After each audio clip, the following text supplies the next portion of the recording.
Bayangkan Anda adalah seorang investor. Anda telah menyiapkan dana hingga puluhan triliun rupiah untuk membangun sebuah pabrik di Indonesia. Semua izin sudah selesai, lahan sudah tersedia, mesin sudah dipesan, ribuan tenaga kerja lokal siap direkrut. Namun sebelum pembangunan dimulai, datang sekelompok orang yang dengan arogan meminta jatah uang keamanan.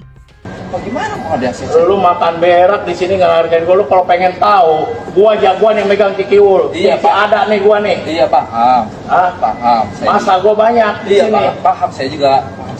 Kalau gua tutup jalan di depan, kalau bisa bergerak. Siap. Hah? Ketika permintaan itu ditolak, akses proyek dihambat, alat berat tidak bisa masuk, pekerja diintimidasi, bahkan aktivitas konstruksi dihentikan. Pertanyaannya sederhana, jika Anda menjadi investor, apakah Anda akan tetap melanjutkan investasi tersebut? Atau justru memilih memindahkan proyek ke daerah lain, bahkan ke negara lain yang lebih aman? Inilah mengapa premanisme berkedok ormas luput dari pandangan bahwa ia adalah penyakit akut dalam iklim investasi di Indonesia. Bukan semata-mata karena persoalan keamanan, tetapi karena dampaknya dapat menjalar hingga ke pertumbuhan ekonomi dan hilangnya jutaan peluang kerja anak-anak muda Indonesia. Mungkinkah premanisme ormas menggagalkan hadirnya 19 juta lapangan kerja? Seberpengaruh apa ormas sehingga punya kendali sebesar itu?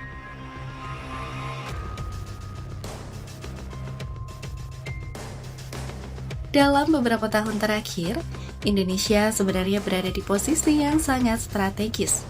Dunia sedang mengalami pergeseran rantai pasar global. Banyak perusahaan multinasional mulai mengurangi ketergantungan terhadap satu negara dan mencari lokasi baru untuk membangun pabrik. Momentum ini seharusnya menjadi peluang emas bagi Indonesia. Mengapa? Karena membangun industri berarti membangun lapangan kerja. Satu smelter tidak hanya mempekerjakan ribuan pekerja. Ia juga menghidupkan perusahaan logistik, pelabuhan, catering, transportasi, kontraktor, UMKM, hingga sektor perumahan. Inilah yang disebut sebagai multiplier effect. Semakin besar investasi yang masuk, semakin besar pula peluang kerja yang tercipta.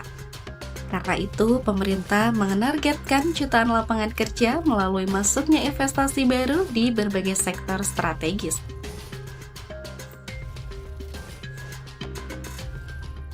Buat memperkuat narasi ini, terdapat hasil riset dari seorang peneliti antropologi asal Australia namanya Ian Douglas Wilson.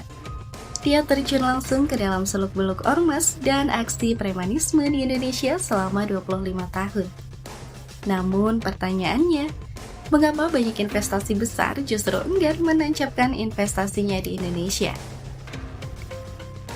Dalam beberapa tahun terakhir, sejumlah perusahaan raksasa dunia sempat menjajaki atau merencanakan investasi besar di Indonesia.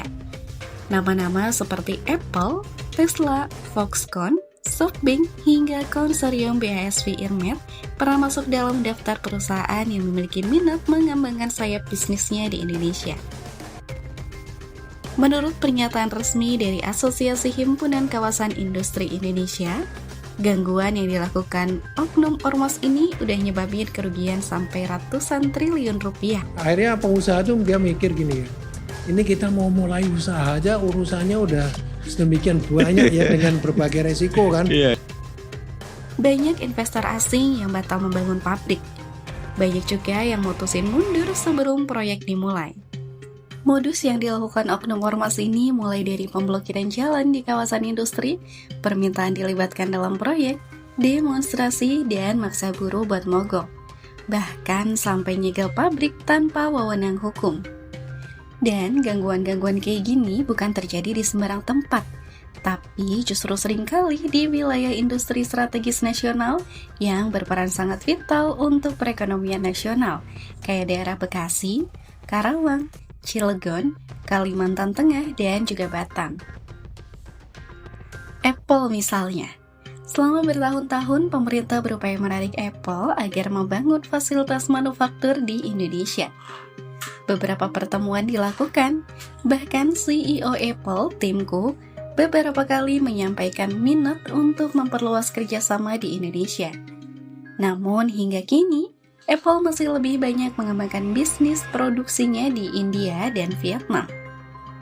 Sejumlah analisis menilai penyebabnya bukan hanya satu faktor, melainkan kombinasi dari kepastian hukum, kesiapan rantai pasok, produktivitas tenaga kerja, efisiensi logistik, hingga kemudahan menjalankan usaha. Kasus serupa juga terjadi pada Foxconn. Perusahaan pemasok utama Apple ini pernah merencanakan investasi besar di Indonesia. Namun proyek tersebut tidak kunjung terrealisasi. Salah satu analisis menyebut keputusan Foxconn sangat dipengaruhi oleh strategi investasi Apple sendiri. Sementara sejumlah ekonom juga menyoroti pentingnya aspek kepastian hukum dan daya saing industri nasional. Banyak orang mengira investor hanya memikirkan keuntungan, padahal yang pertama mereka hitung justru adalah risiko. Bayangkan, sebuah perusahaan harus mengeluarkan biaya tambahan di luar perencanaan. Mulai dari pungutan liar, permintaan proyek kepada kelompok tertentu, gangguan terhadap distribusi barang, intimidasi terhadap pekerja, ancaman penghentian pembangunan, semua itu meningkatkan biaya usaha. Dalam ilmu ekonomi, kondisi seperti ini disebut meningkatkan cost of doing business. Semakin mahal biaya berusaha, semakin kecil keuntungan yang diperoleh. Akibatnya, perusahaan mulai menghitung ulang kelayakan investasinya. Sebagian memilih menunda, sebagian mengurangi skala proyek, sebagian lagi memindahkan investasi ke wilayah lain seperti Malaysia, Vietnam, dan Kamboja. Disinilah persoalan sebenarnya, bukan hanya proyek yang terganggu tetapi kesempatan kerja yang ikut tertunda. Karena ketika suatu pabrik batal dibangun, ribuan pekerja kehilangan kesempatan untuk bekerja. Tentu efeknya menjalar kemana-mana. Dan menariknya, Indonesia bukan satu-satunya negara yang pernah bergulat dengan kekuasaan yang informal. Banyak negara berkembang lain yang juga ngandelin kekuatan ormas untuk menguasai lapangan.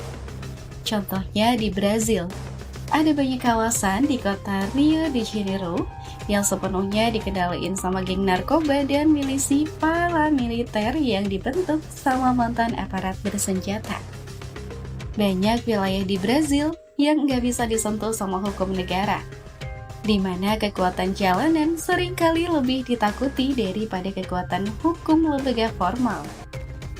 Di Filipina, peran ormas bahkan jauh lebih ekstrim dibandingkan Indonesia.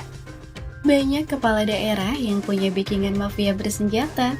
Ormas mafia ini bahkan nggak segan buat mengintimidasi lawan politik, menyingkirkan oposisi, ngatur distribusi suara di TPS, juga nekan LSM dan jurnalis yang kritis dan juga idealis. Salah satu kisah yang terkenal adalah tragedi Miguel Danau di mana 50 orang jurnalis tewas dibantai sama mafia bersenjata yang terafiliasi dengan kekuatan politik saat itu.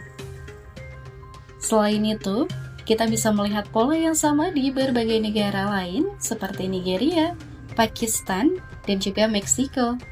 Tapi kamu tahu nggak apa kesamaan dari negara-negara yang punya kekuatan informal besar ini? Ya, kebanyakan negara yang kekuatan informalnya besar adalah negara yang secara ekonomi jalan di tempat. Punya potensi besar, tapi gagal jadi negara maju. Ekonominya berputar, tapi nggak bisa naik kelas karena investasi datang hanya sebentar terus pergi karena kapok. Dikatakan pemuda Pancasila ini organisasi preman. Kalau pemuda Pancasila preman, saya lebih preman. Premanisme merupakan salah satu faktor yang memperburuk iklim investasi. Dan dalam dunia usaha, persepsi keamanan seringkali menentukan keputusan investasi. Investor selalu memiliki pilihan. Mereka dapat menanamkan modal di berbagai negara. Ketika satu lokasi dianggap terlalu beresiko, mereka akan mencari tempat lain yang lebih memberikan kepastian hukum. Setiap investasi yang berhasil masuk membuka peluang bagi ribuan keluarga untuk mendapatkan penghasilan. Sebaliknya, setiap investasi yang tertunda berarti terdapat jutaan angkatan kerja yang kehilangan kesempatan. Karena itu, perlu kita sadari bersama, pemberantasan premanisme bukan hanya tugas aparat keamanan, melainkan termasuk dalam bagian dari upaya kita untuk memulai dari bawah menciptakan iklim keamanan yang terjamin dari sektor akar rumput. Lalu bagaimana menurut kalian? Apakah ormas yang memelihara premanisme ini masih relevan dan masih dianggap bermanfaat untuk masyarakat? Atau justru masih ada persoalan lain yang lebih besar yang harus segera dibenahi? Tuliskan pendapat kalian di kolom komentar. Terima kasih telah melihat tayangan ini sampai akhir, dan tunggu pembahasan lain dari kami selanjutnya.